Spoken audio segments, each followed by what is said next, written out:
Het weer was een koude dag voor het gevoel, maar die stevige wind uit het oosten en noordoosten waai.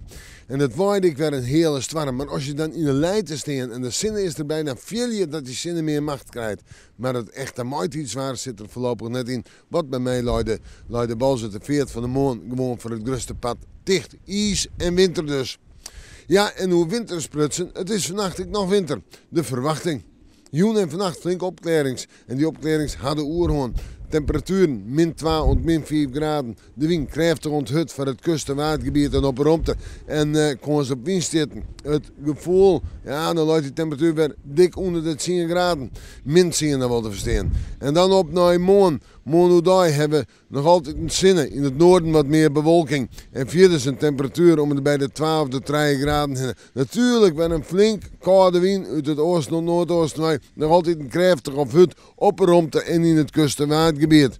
In de nacht weer min 4, min 5 en dan zetten we terug naar Waasje, Tongensje en Vreed, het fruitjoch. Waasje en Tongensje, droeg waar. En in de nacht nog altijd een lichte frost, min 3, min 4. Oedai, 3, misschien 4 graden boven nul. Vreed, dan krijgen we toch wel wat sneeuw. Eerst nog wel wat zinnen, letter wat sneeuw. En dan komt die mildere lucht dichterbij. En in de nacht nog altijd 2 graden frost. Ja, en hoe dat uitpakt in het peersweekend. Milder of dat het koud blijft, we met de maan, maar weer even in het waarsje.